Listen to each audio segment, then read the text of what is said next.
প্ৰিয় দৰ্শকসকল আপোনালোক সকলোকে মোৰ চেনেললৈ স্বাগতম জনাইছোঁ।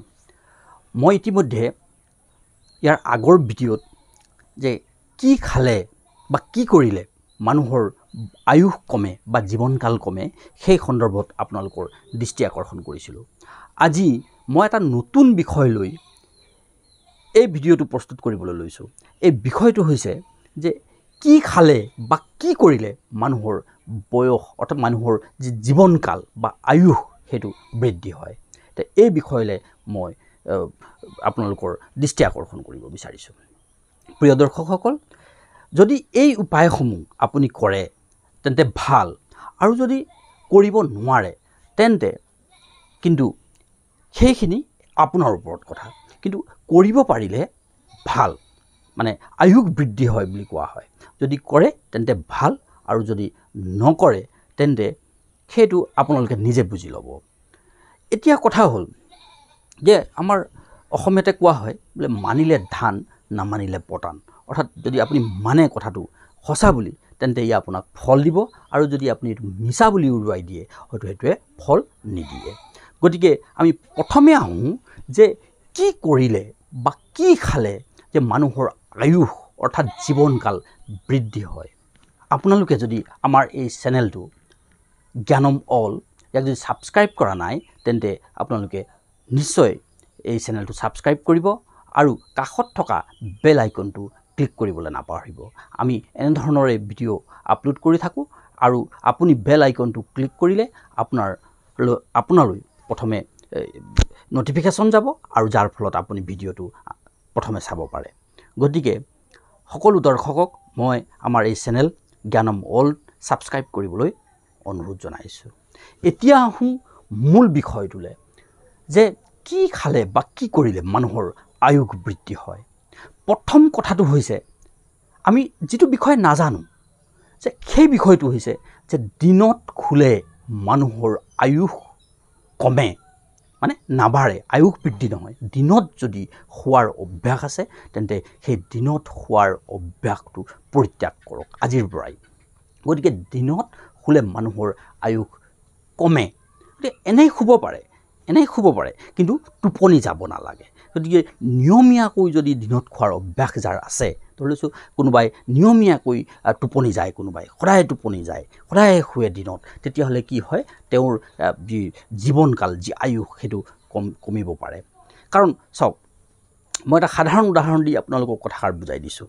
যিটো আমাৰ বডি ক্লক আছে, আমাৰ শৰীৰৰ যি বডি ক্লক, আৰু বডি ক্লকে কি কৰে বোলে নেচাৰ যিটো ক্লক অৰ্থাৎ প্ৰকৃতিৰ যি ঘড়ী অৰ্থাৎ নেচাৰ ক্লকৰ লগত সামঞ্জস্য ৰক্ষা কৰি চলিলেহে মানুহৰ জীৱন দীৰ্ঘজীৱী হয়, মানে দীৰ্ঘ হয়। গতিকে নেচাৰ ক্লকৰ লগত যদি বডি ক্লকে সামঞ্জস্যভাৱে কাম কৰিব নোৱাৰে তেন্তে তাৰ বিৰূপ প্ৰভাৱ আমাৰ মনুষ্য জীৱনত পৰে বা আমাৰ শৰীৰত পৰে।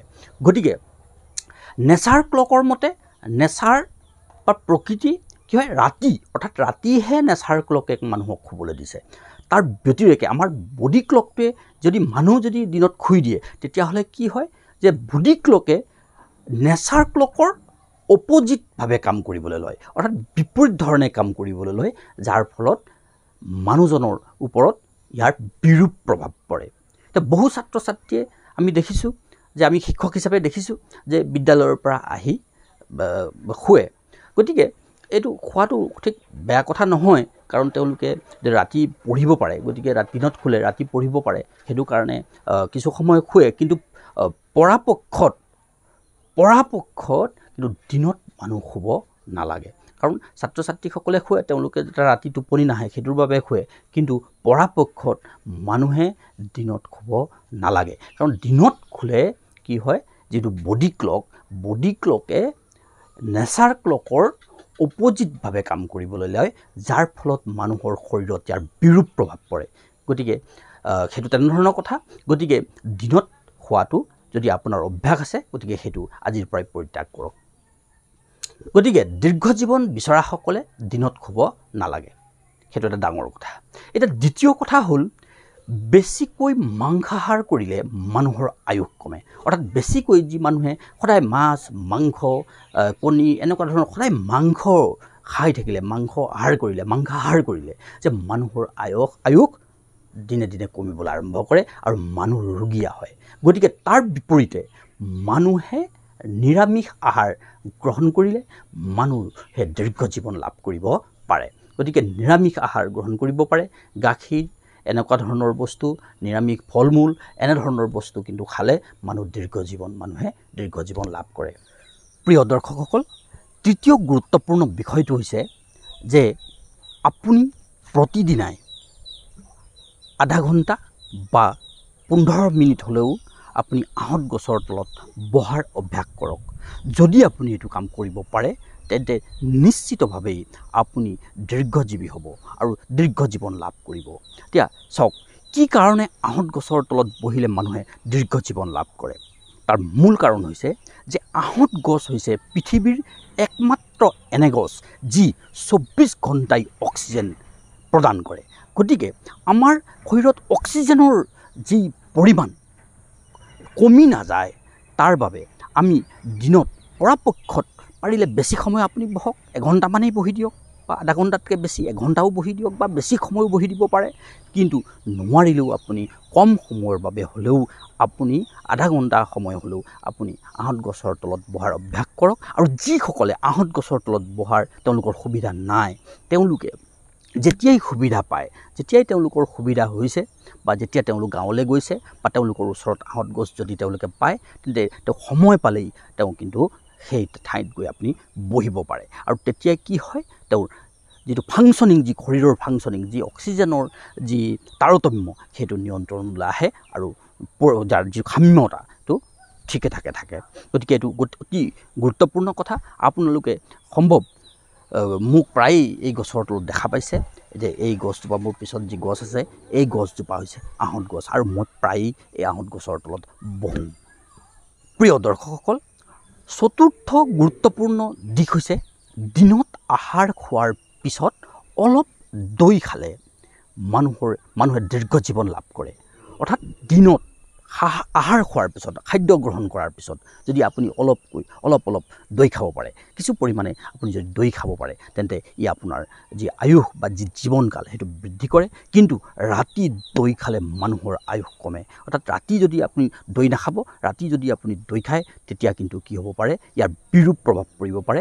গতিকে মানুহৰ আয়ুস কমে। মনত ৰাখিব, ৰাতি এচামুচকৈ ঘিউ খালে, যে আহাৰৰ লগত বা ভাতৰ লগত, যিহৰ লগত আপুনি খায়, তেনেকৈ খালে আয়ুস বৃদ্ধি হয়। গতিকে ৰাতি কিন্তু ঘিউ খাব, কিন্তু ৰাতি দৈ নাখাব। দিনত দৈ খাব, দিনত কিন্তু আপুনি দৈ খাব আৰু ৰাতি ঘিউ খাব। আৰু যিসকলৰ সেইখিনি সুবিধা নাই, যে যিসকলে হয়তো দৈ ঘিউ আদি যোগাৰ কৰিব নোৱাৰে, গতিকে তেওঁলোকৰ ক্ষেত্ৰত সেইটো কথাটো নাখাতে। এই কথাটো তেওঁলোকে নাখালে বেলেগ উপায় কৰিব পাৰে, যে আমি দৈ আৰু ঘিউ আমি যোগাৰ কৰিব নোৱাৰোঁ, গতিকে এইটো আমি নাখাওঁ বা নকৰোঁ। কিন্তু বাকী উপায় কৰিব পাৰে, আহঁত গছৰ তলত বহিব পাৰে বা অন্যান্য যিবোৰ দিশ আছে সেইবোৰ কৰিলেই হ'ব। কিন্তু যিসকলৰ এই সুবিধা আছে, তেওঁলোকে এই ঘিউটো ৰাতি ভাতৰ লগত এচামুচকৈ খাব পাৰে। আন এটা গুৰুত্বপূৰ্ণ দিশ যিটো হৈছে, যে মই পূৰ্বৰ ভিডিঅ'ত ইতিমধ্যে উল্লেখ কৰিছিলোঁ, সেই কথাটো হৈছিল যে শুকান পানে মানুহৰ আয়ুস কমায়। গতিকে শুকান পাণ মুঠেই নাখাব।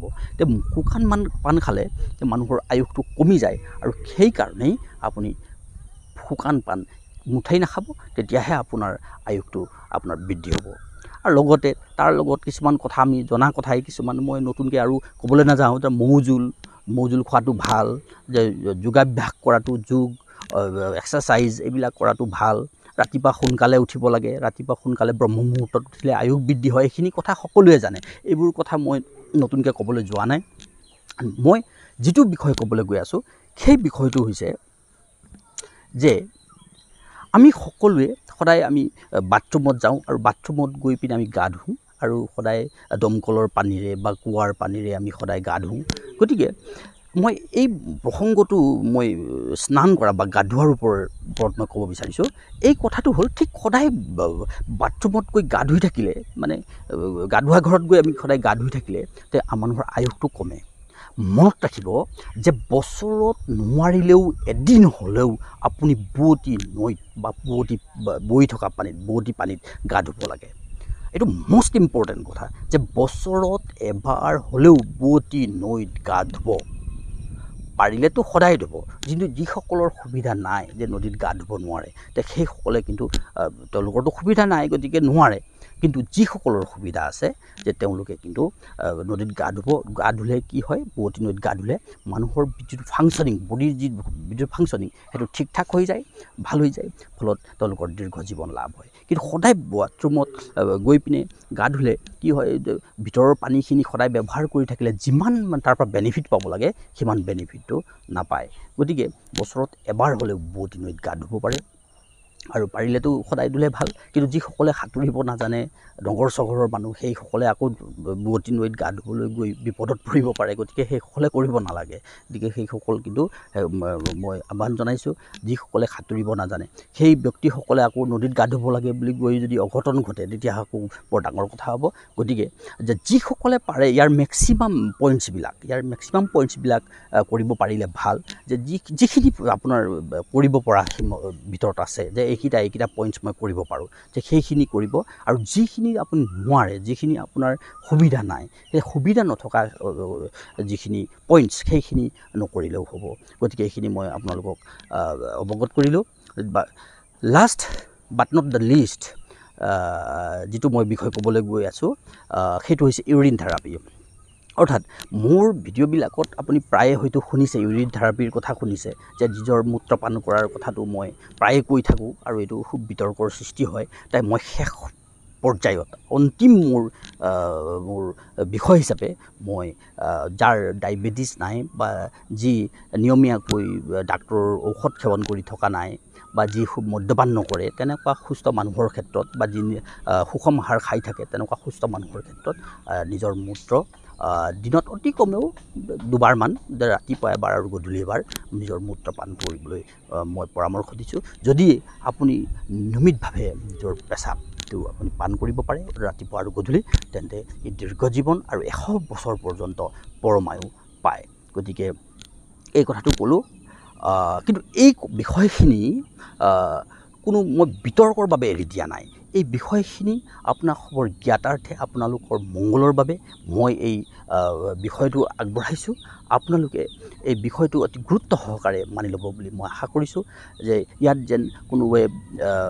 যেন বেয়া কমেণ্ট যাতে নকৰে মই সেইটো আশা কৰিছোঁ কাৰণ ইউৰিন থেৰাপিৰ ক্ষেত্ৰত হয়তো কোনোবাই কাৰণ আগত ইয়াৰ পূৰ্বতে বহুবাৰ বিতৰ্ক হৈছিলে গতিকে ইউৰিন থেৰাপি কেনেকৈ খাব ইউৰিন কেনেকৈ খাব মূত্ৰপান কেনেকৈ কৰিব তেনেকৈ বুলি বহু লোকে কমেণ্ট কৰিছিলে কিন্তু ইউৰিন আপুনি জানি ল'ব নিজৰ মূত্ৰ হৈছে মৰ্ত্যৰ অমৃত যে মৰ্ত্যৰ অমৃত নিজৰ পেচাব যে এই পেচাব কিন্তু সুস্থ মানুহে খাব লাগিব মদ্যপান কৰা মানুহে খালে নহ'ব বা যি এলোপেথিক মেডিচিন খাই আছে এলোপেথিক মেডিচিন খোৱা মানুহবিলাকে সেইটো খাব নোৱাৰে বা যাৰ ডায়েবেটিছ আছে ডায়েবেটিছ ৰোগীয়ে নিজৰ পেচাব খাব নোৱাৰে গতিকে সেইখিনি সাৱধান হৈ থাকিব গতিকে সেইখিনি যদি আপুনি মূত্ৰপান কৰিব পাৰে তেন্তেহ'লে অতি ভাল গতিকে মই আজি এই গোটেই বিষয়সমূহ যে কি খালে বা কি কৰিলে মানুহৰ আয়ুস বৃদ্ধি হয় বা জীৱনকাল বৃদ্ধি হয় সেই সন্দৰ্ভত মই আপোনালোকৰ দৃষ্টি আকৰ্ষণ কৰিছোঁ যদি আপোনালোকে আমাৰ এই ভিডিঅ'টো ভাল পাইছে তেন্তে নিশ্চয় লাইক কৰিব আৰু কমেণ্ট বক্সত গৈ কমেণ্ট কৰিব আৰু এই ভিডিঅ'টো শ্বেয়াৰ কৰিব লগতে আমাৰ এই চেনেল জ্ঞানম